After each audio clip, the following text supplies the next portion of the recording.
Hello and welcome to my talk. I'm Riana Pfefferkorn, a research scholar at the Stanford Internet Observatory, and this talk is titled Content-Oblivious Trust and Safety Techniques, Results from a Survey of Online Service Providers. In this talk, I'll discuss the findings from a research survey that I conducted last spring. My motivation for undertaking this research was the ongoing hot topic in tech policy circles of how to do trust and safety in a world where increasingly more and more data is end-to-end encrypted. When I looked around at the kinds of policy discussions ongoing, especially amongst regulators, I saw that discussions about doing trust and safety in end-to-end encrypted environments tended to presume that the only possible way of doing trust and safety is to require access to the contents of users' files and communications. In particular, two of the proposals that I frequently see are some that I'll discuss later on in this talk, namely breaking end-to-end encryption in order to maintain access to content and scanning everything proactively when it is uploaded or transmitted on a particular service, otherwise known as upload filters. My goal in undertaking this survey was to learn more about what I call content-oblivious techniques that are already in use today. Throughout this talk, I'll be using this terminology. When I say content-dependent trust and safety techniques, I'm talking about techniques that, as the name suggests, are those that depend for their ability to operate on access to the content of files and communications. Some examples include automated content scanning and review by human moderators who monitor the posts to a service for abusive content. When I talk about content-oblivious techniques, I mean techniques that work without necessarily requiring access to content at will on the part of the provider. Some examples of these techniques include metadata analysis, user reporting, and limits on group size, account actions, or other functionality.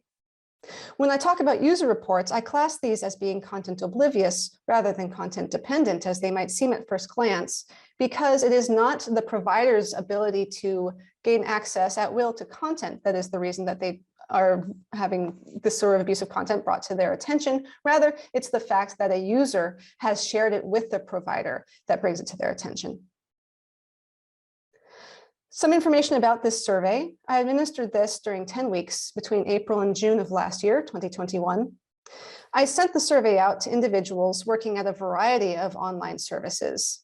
In particular, I was trying to aim the survey at the providers of applications and services that focus on online communications and/or data storage. Ultimately, my analysis included the responses of 13 individuals from among the 58 people to whom I had originally distributed the survey, a 22.4% response rate. In terms of what the sample looks like, several of the services that participated in the survey are end-to-end encrypted messaging apps, but most of them are not. Not everybody allowed me to name the company or the service at issue in public, but those that I can disclose participated in this survey include several under the what is now known as Meta umbrella, Facebook Messenger, Instagram messaging, and WhatsApp, as well as Wikimedia, which responded on the part of the Wikidata product in particular, two link aggregation sites, Metafilter and Lobsters, and Yahoo Groups, which is a now shuttered product offered by Yahoo, RIP. In terms of the size of the participants, these range from around 2,000 monthly active users on the low end, that's Lobsters, up to 2 billion monthly active users, that's WhatsApp. Among the anonymous services that participated, the median provider has well over 200 million monthly active users. So even though there is only 13 people whose responses are included in the analysis, collectively they represent service providers that serve probably the majority of the world's multiple billions of internet users.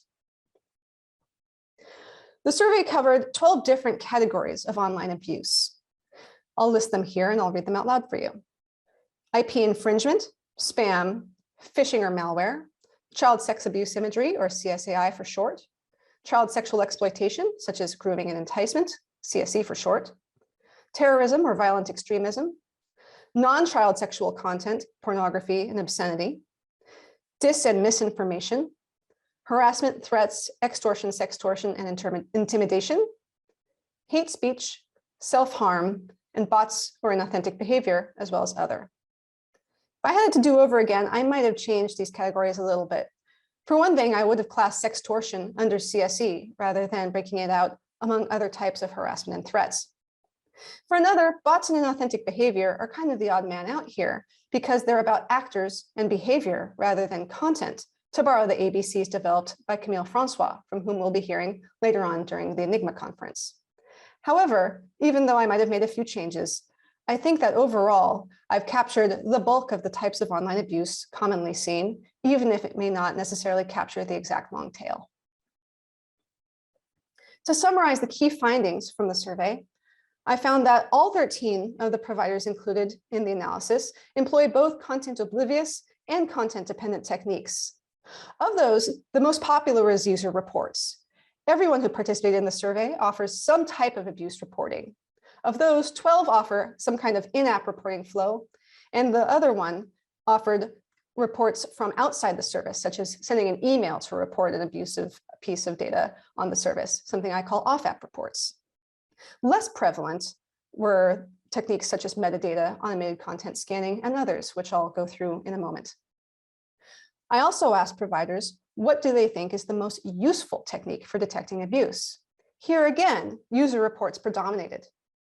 I found that user reports were considered the most useful means of detecting abuse across 9 out of the 12 abuse categories that I just showed you. However, I also found that the providers who participated in the survey did not consistently enable user reporting tools to report all 12 categories of abuse. The outlier to this finding about the utility of user reports is CSAI.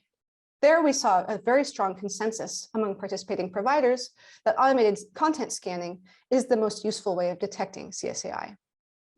Next, let's walk through a few charts that show the findings that I've just summarized for you. So first I asked, what types of techniques do you use to detect, prevent, and mitigate abuse? Here we see that the most common response was in-app reports, followed by a tie between human review and off-app reports. And after that, we see another tie between metadata and automated scans. And least commonly used were limits on sharing and forwarding content and limits on group size. That makes sense because, as said, messaging apps comprise only a minority of the participants in the survey sample. And these kinds of limits are really the sorts of features that you would only expect to find in a private communication type of setting.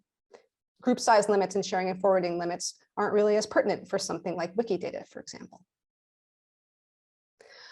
I next ask, between these two content-oblivious techniques, metadata and user reports, which one or both do the participants use to detect particular types of abuse? Here we see metadata in blue and user reports in red. If you glance at this, you can see pretty clearly that user reports are more popular than metadata for most categories.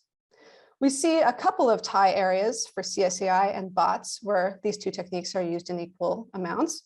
And we also see what I consider to be some surprises. For example, the low usage of metadata in order to detect IP infringement, as well as the fact that there is no particular category of abuse where everybody uses one or the other of these types of tools, even in areas that tend to be lightning rods for regulatory action, such as CSAI. In what I think is the most interesting finding from the survey, I asked the participants, which of these 3 particular techniques, automated scanning, which is content dependent, metadata and user reporting, which are content oblivious, do you, the provider, not the individual respondent, find to be the most useful technique for detecting each type of abuse? Here we see again that user reports are the most commonly considered useful for the majority of the categories of abuse that I asked about, and in some cases far outstrip the other 2 options. The one exception is CSAI, where we see a very strong consensus that automated scanning, a content-dependent technique, is much more useful than either of the content-oblivious techniques I asked about. And we see a couple of areas where there's a tie. We see a 3-way tie for spam. And for CSE, we see a tie between automated scanning and user reporting. So what are the takeaways that we should take from these findings? Take as a given that end-to-end encryption, hinders access to content, and therefore that means that end-to-end encryption impedes automated scanning as a tool for detecting abuse because it's content dependent. But end-to-end encryption does not affect user reporting or metadata because those are content oblivious. And as we just saw, my survey results show that user reporting is deemed to be more useful than or as useful as automated scanning for every type of abuse, with the sole exception of CSAI. The implication, therefore, is that end-to-end encryption does not affect providers' abuse detection efforts uniformly. Rather, we can anticipate that the impact of end-to-end encryption on abuse detection probably varies depending on what type of abuse we're talking about. We can expect it to have the least impact where content-oblivious tools such as user reports are considered to be much, much more useful than automated scanning. Examples from the data include harassment, hate speech, and self-harm. We can expect there to be some impact where content-oblivious tools are deemed to be about as useful as automated scanning. The examples we see there in the data include CSE and spam. And we can anticipate that there will be the greatest impact by end-to-end encryption on providers' ability to detect abuse, where content-oblivious tools are considered to be much, much less useful than automated scanning. And the sole example that we see in the data there is CSAI. If this is true, if end-to-end encryption's impact on abuse detection is less than you might otherwise assume, that means that calls to break end-to-end encryption or to compel automated scanning are largely a non sequitur. There's very little reason to break end-to-end encryption if it's not impeding the thing that is considered to be the most useful tool overall, user reports. Likewise, there's very little reason to mandate a particular approach that already to date is not considered to be very useful at all, that is, automated content scanning. I may just be preaching to the choir here, as many Enigma attendees may already know, but what we see in these data is that abuse is not a uniform problem that requires a uniform response. Looking at policy debates about how to regulate providers' duty to fight abuse on their services, we see that those debates tend to focus on CSAI, as though that's representative of all online abuse. But as these data confirm, and as you may already have had a hunch, CSAI is not like other types of abuse. What works best against it does not work best against other types of abuse, and vice versa. Even within the overall umbrella area of child safety, even that's not a uniform problem. We see from the data that CSE is not the same problem as CSAI. From the data, we saw that CSE does not have the same strong consensus that CSAI has about the far and away more utility of automated scanning as the preferable tool for fighting abuse. And that means that end-to-end encryption may affect detection of CSE less than it detects CSAI. If that's true, then the overall impact of end-to-end encryption on child safety writ large is less than you might think if you were extrapolating from CSAI alone. So if you're using CSAI as the sole basis for forecasting the impact that end-to-end encryption is going to have on a trust and safety program, you're not going to be able to do that accurately. There will be a wild overestimate of how much impact you can expect. And if you optimize your trust and safety program around the particular problem of CSAI, that's going to lead to an ineffective approach to other types of abuse, not just because the other types of abuse aren't necessarily as amenable to being addressed in quite the same way as CSAI is, but also because when resources get focused on CSAI, that leaves fewer resources available for figuring out how to contend with different types of abuse. For policymakers, the big takeaway that I want you to get from this talk is that there just is not a silver bullet for online abuse. Automated content scanning is too often treated as though it is a silver bullet and a cure-all for online abuse. We see this in regulatory proposals around the world, from Canada to Europe to India. However, the data show that automated content scanning will not have the upside that those seeking to mandate it might expect. At the same time, we can't pretend that content-oblivious tools are a silver bullet for online abuse. Even though we saw that user reports, a content-oblivious technique, are considered by and large to be very effective against a number of different categories of abuse, nevertheless, CSAI is still an outlier. And so those of us who are advocating for the protection of end-to-end encryption shouldn't pretend otherwise. What's more, even content-oblivious tools, even though they are not looking into doing content analysis, nevertheless have their own privacy impact. For example, there may be some areas where the collection of a large amount of metadata that a provider didn't previously gather as a means of serving as a proxy for looking at content might have its own degree of privacy intrusiveness, even though, likewise, content analysis is necessarily privacy intrusive too. There simply is just no one-size-fits-all answer for how to contend with online abuse. As said, the CSAI context is unique. It can't be the basis for developing a trust and safety program, much less passing a law. As I noted, mandating automated scanning or upload filters is to risk codifying a largely ineffective method or a method that may become ineffective in the future. There's no guarantee that automated content scanning is going to continue to be as effective against CSAI as it is right now. And in the meantime, end-to-end encryption doesn't break the thing that does work well, user reporting.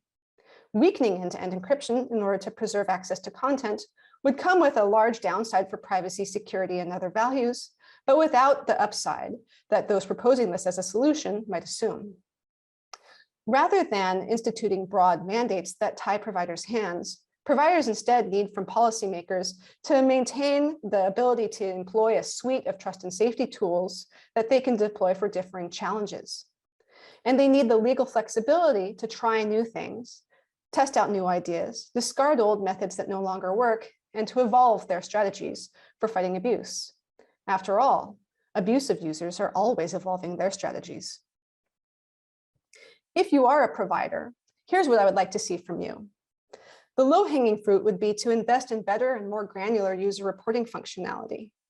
We saw from the chart that I showed you earlier that there are some gaps in the user reporting functions that are offered by the providers included in the survey, despite the fact that those same providers had by and large said that they consider user reporting to be the most useful means of abuse detection.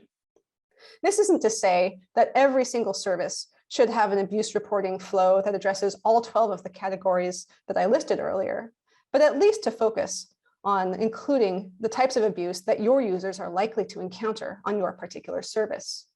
Not only is this a means of empowering your users, it may also defray the impact of end-to-end encryption on your trust and safety program in the event that you choose to deploy E2E in the future. That said, I recognize that designing a good user reporting tool, particularly one that is robust against itself being misused, implicates UX and UI issues that are out of scope for this talk. I would also like to see greater transparency from providers about your trust and safety programs and your research. It would be highly useful to me as a researcher and probably to your users in the general public if we were to be able to see some before and after data on abuse detection efforts. What happens before and after you make changes to your TNS tooling?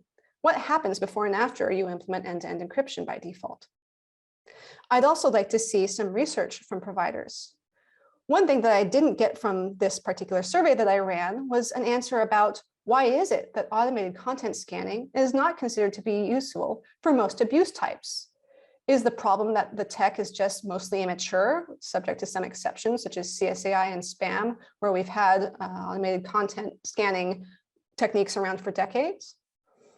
Or is the problem that some areas of abuse may just be inherently ill-suited to being detected automatically because of contextual and cultural and human judgment-specific issues? I'd love to know whether there are any areas where automated content scanning shows promise, where currently it doesn't look like that particular technique is particularly useful. I'd also like to get some more information from providers about the role of user education and guidance.